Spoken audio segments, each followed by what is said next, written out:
순차적 일부일처제, 사랑의 진화와 현대적 실용성. 오늘날 사랑은 더 이상 한 번의 경험이나 영원한 약속에 국한되지 않습니다. 연인들이 맹세하는 영원한 사랑은 실제로 그 영혼이 일정 기간 동안만 지속된다는 사실을 알고 있습니다. 이는 사랑과 관계가 현대사회에서 유동적이고 발전적인 과정을 거친다는 점을 보여줍니다. 순차적 일부일처제는 이러한 맥락에서 탄생한 개념으로 각기 다른 파트너와의 관계 경험을 통해 점진적으로 사랑을 배우고 관계 능력을 향상시키는 형태입니다. 섹스학자 귄터 슈미트는 순차적 일부일처제를 최적의 관계를 찾기 위한 현대적 노력으로 보았습니다. 이는 연인들이 다양한 관계를 통해 자신과 타인을 이해하는 과정을 거쳐 궁극적으로 더 만족스러운 파트너십을 구축할 수 있다는 생각입니다.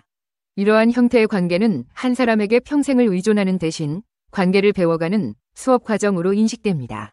이는 경험을 통해 사랑의 지식을 축적하고 다음 파트너와의 관계를 더욱 성숙하게 만들어 나가는 데 기여합니다. 순차적 일부일처제의 심리적, 사회적 의미. 과거에는 사회적 기대와 전통의 압박 속에서 상대적으로 순진한 상태에서 결혼하는 경우가 많았습니다. 그러나 현대사회에서는 결혼 전에 사랑과 관계를 경험하는 것이 하나의 필수 과정으로 여겨집니다.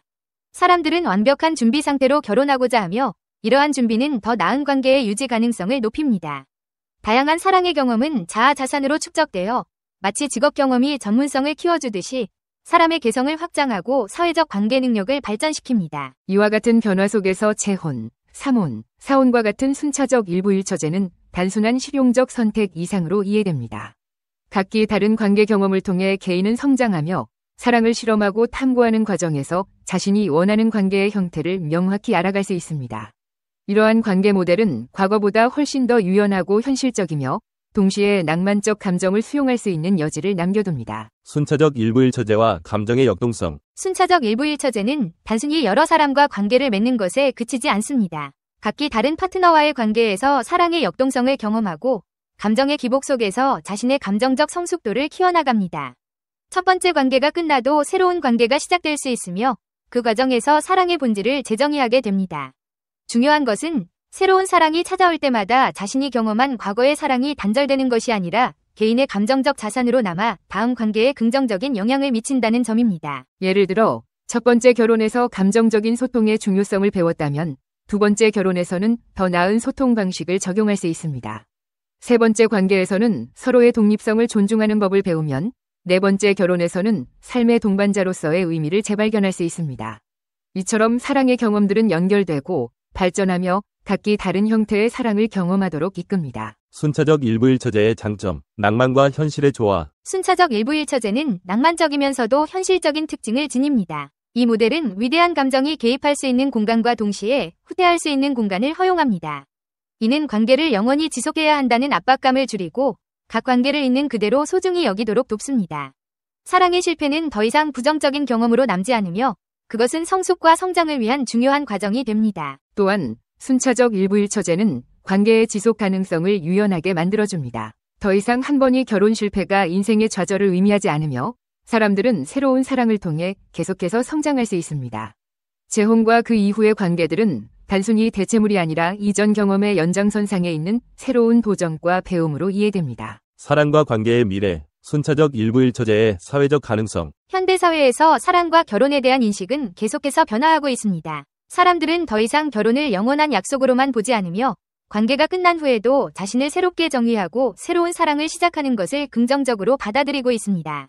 이러한 변화는 관계에 대한 두려움을 줄이고 사랑의 가능성을 더욱 확장시킵니다. 순차적 일부일처제는 현대인의 삶과 기대에 부합하는 방식으로 자아 발견과 성장의 여정을 지속할 수 있는 기회를 제공합니다.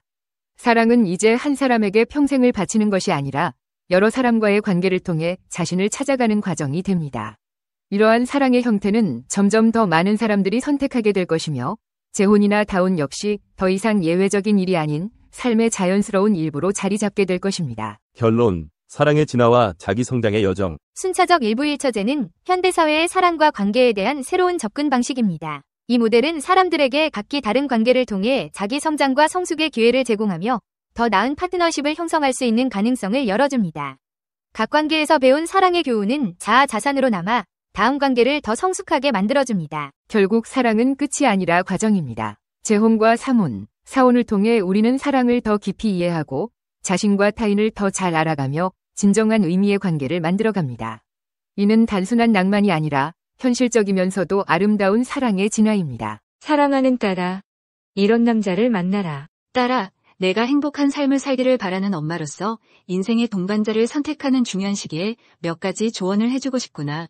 결혼은 단순히 사랑하는 감정만으로 이루어지는 것이 아니라 서로를 존중하고 이해하며 함께 성장해 나가는 과정이다. 그러므로 내 옆을 지켜줄 사람을 신중하게 선택해야 한다. 엄마가 살아오면서 느끼고 깨달은 것들을 바탕으로 내가 행복한 결혼 생활을 할 수 있도록 몇 가지 조언을 해주고 싶다. 운동을 즐기는 남자를 만나라. 운동을 배우는 자세부터 하는 모습, 즐기는 태도 등을 보면 그 사람의 성격 90%는 알 수 있다. 운동을 즐기는 남자는 건강한 신체와 정신을 가지고 있으며 끈기와 인내심, 도전 정신을 갖춘 사람일 가능성이 높다. 또한 운동을 통해 스트레스를 해소하고 긍정적인 에너지를 얻는 방법을 알고 있을 것이다. 음식을 즐기듯 살찌지 않은 남자를 만나라. 단순히 배를 채우는 것으로 여기는 사람은 절대 사절이다. 인생의 반은 먹는 즐거움이라고 할 만큼 음식은 삶의 중요한 부분이다. 음식을 즐길 줄 아는 남자는 삶의 소소한 행복을 찾고 감사할 줄 아는 사람일 것이다. 또한 건강한 식습관을 유지하며 자기 관리를 하는 모습은 책임감 있는 모습을 보여준다. 술은 마시되 자제할 줄 아는 남자를 만나라. 친구들과 술 먹는 것에 열광하는 사람은 절대 금물이다. 술은 적당히 즐길 때는 삶의 활력소가 될 수 있지만 과도하게 마시면 건강을 해치고 가정에 불화를 가져올 수 있다. 특별한 날에는 함께 술을 즐기되 평소에는 절제할 줄 아는 남자를 만나야 한다. 본인 능력으로 당당하게 살아가는 남자를 만나라. 본인 능력은 없으나 집에 돈이 많은 사람은 가장 위험한 인물이다. 이들은 주로 룸살롱파가 될 확률이 높고 자기 과시하기 좋아하며 명품을 밝히고 여자도 비싼 돈 주고 노는 걸 좋아하는 속물일 가능성이 높다. 진정한 가치를 알고 자신의 능력으로 당당하게 살아가는 남자를 만나야 한다. 유머 감각이 있고 센스 있는 사람을 만나라. 생활 속에 잔잔하게 웃음을 주는 사람을 만나야 한다. 유머는 삶의 윤활유와 같아서 힘든 일이 있을 때도 웃음으로 극복할 수 있게 해준다. 하지만 나서기 좋아하며 남들을 선동하려는 사람이나 심하게 잡기에 능한 사람은 피해야 한다. 이들은 진정한 유머 감각이 부족하고 다른 사람의 감정을 배려하지 않는 경우가 많다. 명석하고 지혜로운 사람을 만나라. 대화를 나누다 보면 그 사람의 지식이나 똑똑한 정도는 파악할 수 있다. 명석한 사람은 문제 해결 능력이 뛰어나고 삶의 다양한 상황에 유연하게 대처할 수 있다.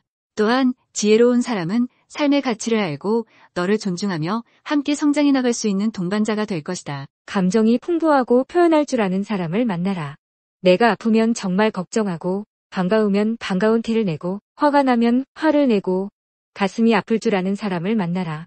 감정 표현에 솔직한 사람은 너와 진솔한 관계를 맺고 서로의 마음을 이해하며 공감할 수 있다. 음악을 사랑하는 사람을 만나라.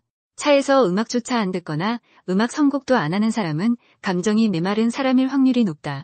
음악은 감정을 풍부하게 만들고 삶의 활력을 불어넣어준다.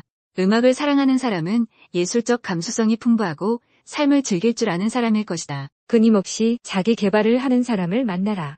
이런 남자를 만나야 나도 발전한다. 끊임없이 배우고 성장하는 남자는 정체되지 않고 긍정적인 에너지를 발산하며 너에게도 좋은 영향을 줄 것이다. 함께 배우고 성장하며 더욱 발전적인 관계를 만들어갈 수 있다. 인생의 목표를 행복이라고 답하는 사람을 만나라. 돈을 많이 벌겠다는 둥 뭔가 물질적인 걸로 답하는 사람은 만나지 마라. 인생의 목표는 거창할 필요가 없다. 궁극적으로는 항상 즐겁고 감사하고 건강한 행복을 위해서다. 행복을 추구하는 남자는 긍정적인 마음으로 삶을 살아가고 너에게도 행복을 선물할 수 있는 사람일 것이다. 가족을 소중히 여기는 남자를 만나라. 가족은 삶의 가장 중요한 울타리이다. 가족을 소중히 여기는 남자는 책임감 있고 따뜻한 마음을 가진 사람일 것이다. 너와 함께 행복한 가정을 꾸리고 서로의 가족을 존중하며 살아갈 수 있을 것이다. 취미와 관심사를 공유하는 남자를 만나라. 공통의 취미와 관심사는 서로를 더욱 잘 이해하고 공감하게 해준다. 함께 취미 활동을 즐기며 더욱 풍요로운 삶을 만들어갈 수 있을 것이다. 서로의 취미를 존중하고 함께 즐기는 것은 행복한 결혼 생활의 중요한 요소이다. 책임감 있고 성실한 남자를 만나라. 책임감 있고 성실한 남자는 어떤 어려움이 닥쳐도 쉽게 포기하지 않고 꾸준히 노력하며 문제를 해결해 나갈 것이다. 함께 어려움을 극복하고 행복한 미래를 만들어갈 수 있을 것이다. 예의 바르고 매너 있는 남자를 만나라. 예의 바르고 매너 있는 남자는 다른 사람을 존중하고 배려할 줄 안다. 이는 너를 존중하고 아껴주는 마음으로 이어질 것이다. 함께 예의를 지키고 서로를 존중하는 모습은 아름다운 관계를 유지하는 데 도움이 될 것이다. 자신감 있고 당당한 남자를 만나라. 자신감 있고 당당한 남자는 어떤 상황에서도 긍정적인 태도를 잃지 않고 삶의 어려움을 헤쳐나갈 수 있는 힘을 가진 사람이다. 함께 어려움을 극복하고 긍정적인 에너지를 주고받으며 행복한 삶을 살아갈 수 있을 것이다. 딸아, 이러한 조언들이 내가 인생의 동반자를 선택하는 데 도움이 되기를 바란다. 진정으로 사랑하고 존경할 수 있는 남자를 만나 행복한 가정을 꾸리기를 진심으로 응원한다. 이 비디오가 유용했다면 좋아요와 구독 버튼을 눌러주세요.